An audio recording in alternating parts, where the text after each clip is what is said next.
thanks for watching. My name is Rich Joyner. I'm going to be talking about some work we've been doing at the University of Wisconsin, along with some folks at Rutgers University. Our paper is called Efficient Runtime-Enforcement Techniques for Policy Weaving. In this talk, I'm going to be focusing on our implementation targeted at JavaScript. So perhaps a better title would be Getting a Grip on JavaScript. I'll start out with a brief overview of policy weaving techniques. So fundamentally, policy weaving is a combination of static analysis and dynamic analysis aimed at making sure a program adheres to a policy, and this is mitigated by a rewriting to apply an enforcement mechanism to the program. So you model your programming language, you model the enforcement mechanism, give this to a weaver generator, which produces a policy weaver, which takes as an input a program and a policy, and produces a safe program, which is in some sense a combination of the original program and the policy. The goals of policy weaving are to produce a program such that when you run the program, all execution traces that would violate the policy are prevented by the enforcement mechanism. We call this property completeness for policy violations. We also want it to be the case that the enforcement mechanism does not block any execution traces that would not violate the policy. So we call this soundness for policy violations. And additionally, we want the semantics of the final program to be exactly equivalent to that of the original program, other than the violating execution traces, which should be prevented. We call this property transparency. And in the context of JavaScript, importantly, we want these properties to hold even in the presence of higher order scripts. So by higher order scripts, I'm talking about the eval function, or perhaps the function constructor, or any language constructs that can dynamically generate new code that's not available to the static analysis. So we want to somehow propagate the enforcement to that new code at runtime so that we have full protection of the execution. All right, we'll transform our general policy weaving diagram into our JavaScript implementation, which consists of the JAM policy weaver and the JAMScript enforcement mechanism. So JAMScript, the JAMScript enforcement mechanism, what does that consist of? Well, sort of conceptually, you can think of it as JavaScript plus transactional introspection applied by policy weaving modulo statement indirection plus a helper library that has various utility functions in it. So the two main components of the enforcement mechanism are transactional introspection, which allows logging of program actions such that they can be evaluated with respect to the policy before their effects are committed, and statement indirection, which is the rewriting of some of certain program statements so that transactional introspection can be conditionally deployed at runtime. The contributions of our work in the context of JavaScript: previous runtime verification systems have often been sound or complete, but not both at once. So an example of incompleteness in a runtime verification system would be if the eval construct was just ignored, and you'll often see research projects saying, we handle the full JavaScript language except for eval and the function constructor and so forth. So those would not be complete. Or systems are often not transparent because they limit the programs being analyzed to a particular subset of the JavaScript language. So if the program doesn't conform to that subset, then it won't function correctly at runtime under this runtime verification system. As mentioned, our goals with the JAMScript system is to be sound, complete, and transparent. Policy weaving. For JavaScript, we previously detailed the static analysis side of things in a 2012 CAV paper, and really left the enforcement mechanism up to the imagination to some extent. With this work, we've completed an end-to-end implementation, including the enforcement mechanism, which I'll be mostly focusing on today.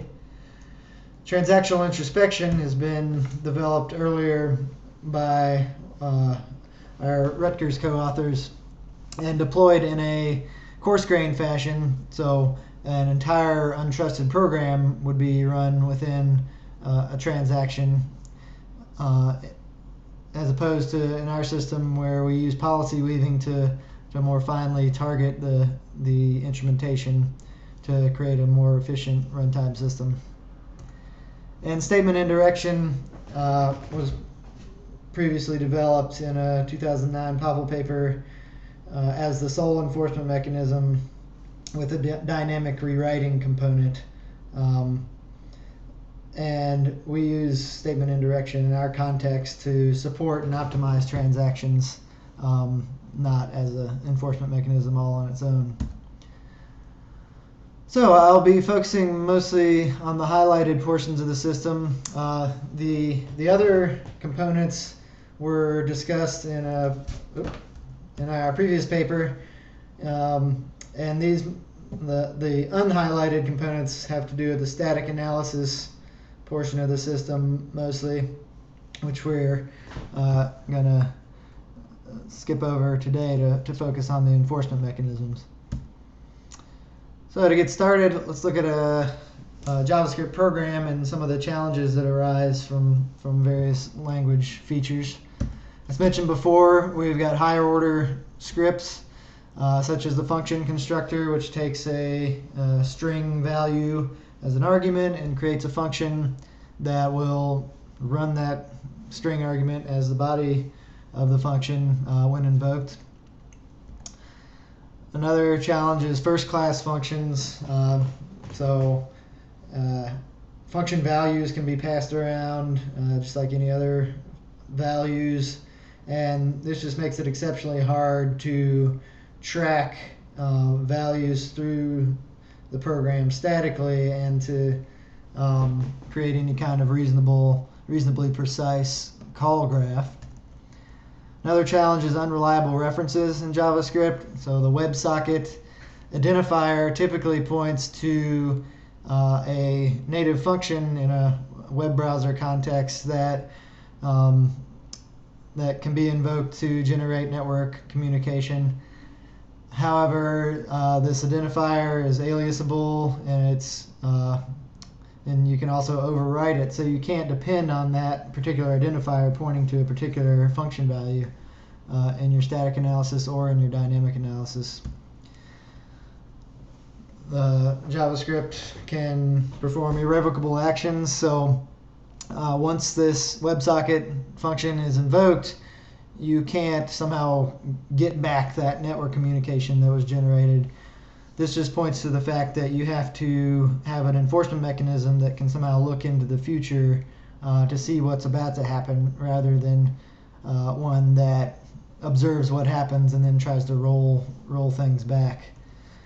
And finally, runtime efficiency is one more challenge that we want to address with our enforcement mechanism. So if you're instrumenting a statement that gets run 1,000,000 times within the loop, you want to make sure that the instrumentation has as low overhead as possible. All right, now we'll briefly look at an example policy that we provide as an input to our system. Policies in JAM are represented as automata that accept a language of forbidden execution traces. So we want to characterize what we want to prevent, the behaviors we want to prevent in the program being analyzed. We'll label the edges with predicates that are written in a special dialect of JavaScript that's extended with various functions that allow the user to talk about various events that would occur during a execution, such as the call of a particular function. And native objects are referenced with a sharp notation, so that this indicates that we're talking about the memory location of a particular function rather than whatever value an identifier is pointing to at any given time. All right, we'll move on to talking about the motivation behind the enforcement mechanisms themselves, given the challenges that we face. So these first three challenges all fit into the broader category of dynamism. So higher order scripts, first class functions, unreliable references are all things that make JavaScript programs difficult to statically analyze, and also difficult to dynamically enforce. And our enforcement mechanisms are geared towards handling this type of dynamism in executions. Unreliable references also present difficulties in terms of protecting the instrumentation itself. So if your instrumentation depends on being able to access certain values, you don't want to make it dependent on mutable references. So we have got a section in the paper that discusses protecting the instrumentation from manipulation by the program being analyzed. I'm not going to talk much more about it here, but we use JavaScript's closures to create private references as needed. Irrevocable actions are handled by a system of transaction suspension that breaks out of the execution of a transaction as one of these irrevocable actions is approached, and allows the evaluation of the policy up to that point. Also not going to talk about that much more, but it's an important aspect of the system. And all these solutions together are meant to add up to an enforcement mechanism that has reasonable runtime efficiency. Let's look at our example program and the example policy and see how we produce a JAMScript program that's somehow a combination of these two. So we're going to do this in two passes.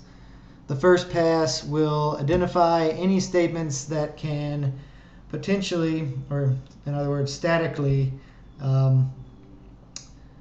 affect the policy state directly. So by directly, I mean not through the invocation of some higher order script, but by the execution of the statement itself. So I've highlighted the statements of interest right here, and we simply instrument these by transforming them to run within a transaction block, which is indicated by the introspect keyword, and includes a introspector function as an argument, which is invoked at the end of the execution of a transaction block and has access to the full policy or all of the actions that have occurred during that execution, and can evaluate them with respect to the policy. So looking at these first two statements, they can both potentially affect the transition from state 1 to state F of the policy. So we create an introspector function that evaluates that particular policy transition. And the highlighted condition corresponds directly to the policy transition itself. Looking at the third statement that we've instrumented, it can potentially cause two different transitions in the policy. So we create an introspector function with two separate conditions, one for each of the policy transitions. And we won't dwell on the code here, but hopefully it gives you a high-level understanding of what's going on. And now we're ready to make the second pass through the code. And this time we're going to be focusing solely on statements that can generate or that can invoke higher order scripts. So I'll highlight those here. We have the call to the function constructor and the call to some unknown, statically unknown method.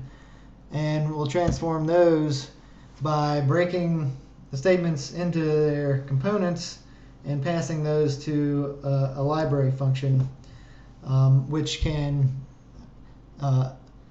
evaluate each of those components, determine whether a higher order script is being invoked, and if so, run the statement within a transaction.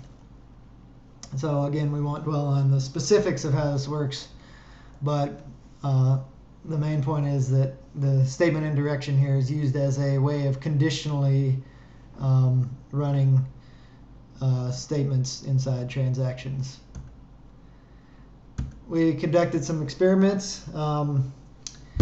We intentionally sought out programs that had a high computation overhead, DNA analysis suite and QR code readers, for example. Here's the full list of our benchmark programs. They range up to 166,000 AST nodes. We developed high-level policies, such as a policy that prevented all network communication. So that one in particular contained about 30 policy clauses, policy transitions. So it's extensively more complex than the example we just walked through. And the completeness, soundness, and transparency of our system was tested by an independent team at MIT Lincoln Labs. And they gave us lots of feedback that allowed us to improve the system over time. So we measured the performance of the programs instrumented with JAMScript versus the unprotected programs, the original programs. And we also included measurements of the programs running in a coarse-grained transaction. So the whole program running in a giant transaction so that everything can be monitored. At the time of our paper submission, our JAMScript system took about 1.6 times the runtime of the original program, whereas the coarse-grained instrumentation took about 2.6 times the runtime. However, as we got more feedback from the independent team that was analyzing our system, we had to make more and more, had to make additional improvements to the system to make it more robust. In addition, we improved the policies that we're applying to make those more complete. So the overhead for both the JAMScript system and the coarse grain deployment went up. At current time, we've made improvements and optimizations to the system and to the policies to make them more amenable to static analysis. And we've gained back some of that performance overhead. And going forward, we hope to focus more back on the static analysis portion of the system and to gain some benefits from the characteristic of policy weaving that is the more effort you put into static analysis, the lower your runtime overhead is going to be, because you can remove certain runtime checks and therefore make the execution more efficient. So, in conclusion, JAMScript is the combination of transactional introspection, statement indirection, and the additional library, all applied by a policy weaving strategy. And the system is complete for policy violations, sound for policy violations, and transparent, even in the presence of higher order scripts. Our system is available on GitHub. Please download it if you want to, and I'll stop and take questions. Thanks.